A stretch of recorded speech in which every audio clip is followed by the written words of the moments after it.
মালদা জেলার হরিশ্চন্দ্রপুর এক ব্লকের বড়ই অঞ্চলের গহিলা মেলা মাঠে মরা মহানন্দা নদীর ধারে জেলা পরিষদের পঞ্চদশ অর্থ কমিশনের তহবিল থেকে 6,30,000 টাকা ব্যয়ে ফিতে কেটে কমিউনিটি টয়লেট পোশাক পরিবর্তনের জন্য রুমের শিলান্যাস করলেন জেলা পরিষদের কৃষি সেচ ও সমবায় কর্মাধ্যক্ষ রবিউল ইসলাম। উপস্থিত ছিলেন হরিশ্চন্দ্রপুর একের বিডিও সৌমেন মণ্ডল ও বিশিষ্টজনেরা। স্থানীয় সূত্রে জানা গিয়েছে, শতাব্দী প্রাচীন বাংলা বিহার সীমান্তবর্তী গহিলা গ্রামে পৌষ সংক্রান্তির দিন শুরু হয় মেলা। এই মেলা 12 দিন ধরে চলে। পৌষ সংক্রান্তির পুণ্য স্নান সহ গঙ্গা দেবীর মেলায় দূর দূরান্ত থেকে পুণ্য লাভের উদ্দেশ্যে অসংখ্য মানুষ ছুটে আসেন।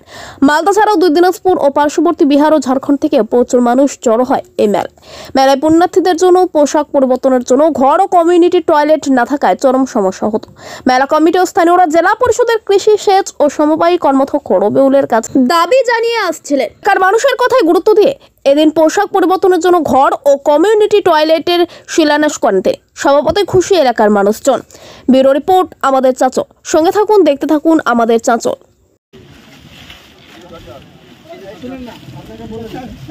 আমি বলেছি এইটা 4 ফিট, তো এইখানে একটা ওয়ালের মতো থেকে যাবে, এটা স্টপ। এই মহিলাদের এদিকে থেকে ছেলেরা ওই দিকে ঘুরে আসবে, এটাই আমাদের স্টিমেট আছে, ঠিক না? আমার মাথায় আছে। এদিকে দুটো টয়লেট, এদিকে এইভাবে এটা হলো মহিলাদের, আর ওইটা ছেলেরা ওইদিকে ঘুরে আসবে। পুরোটার উপরে এটা গার্ডওয়াল উঠে যেমন ছাদ দেওয়া আছে মিলে ওই ছাদটা মিলে এটা তো ছাদ নাই, এটা ছাদ হয়ে যাবে। এটা যখন ছাদ করবো তখন এটা একসঙ্গে এই রুমের উপরে ছাদ করবো।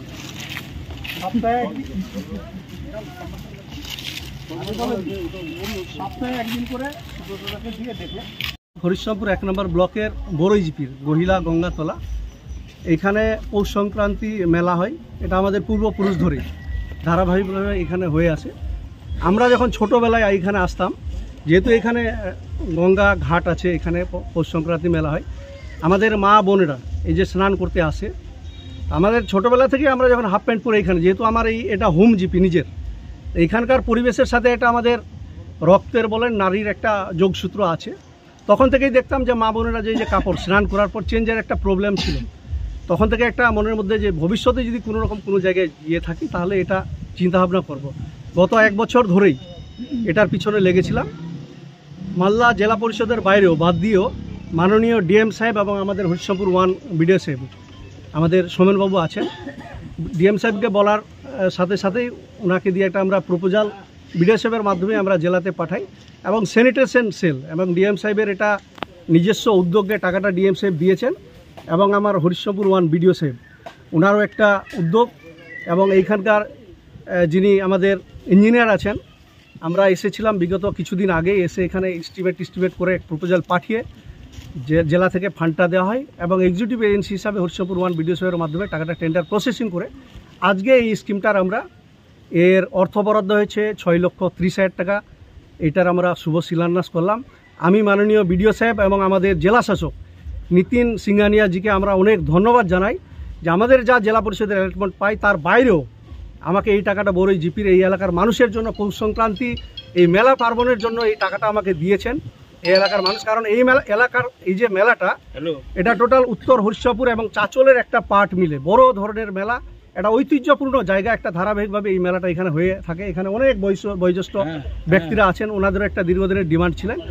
আমি আজকে এটা করে দিতে পেরে, এবং জেলা প্রশাসন হরিশ্চন্দ্রপুর 1 বিডিওর যে প্রশাসন, আমি সাধুবাদ জানাই যে ওনাদের একটা কন্ট্রিবিউশন আছে, মানসিক দিক দিয়েও শারীরিক দিক দিয়েও, যেই প্রক্রিয়া একটা তৈরি করে এটা সলভ আমরা করতে পেরেছি।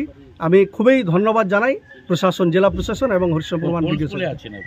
পহিলা যে পৌষ পার্বণের মেলা হয়, সেই এখানে আমরা ওই টয়লেট প্লাস মেয়েদের যে স্নান করার পরে যে চেঞ্জিং রুম, সেটার আমরা একটা করার ব্যবস্থা করছি। জেলা পরিষদের থেকে অ্যাপ্রুভাল পেয়েছি, পঞ্চায়েত সমিতি থেকে এটা করে দেওয়া হচ্ছে। কত টাকা বরাদ্দ? এটা মোটামুটি 6,30,000 টাকা একটা বরাদ্দ হয়েছে স্কিমটাতে। 3টে টয়লেট হবে, তার সঙ্গে চেঞ্জিং রুম হবে।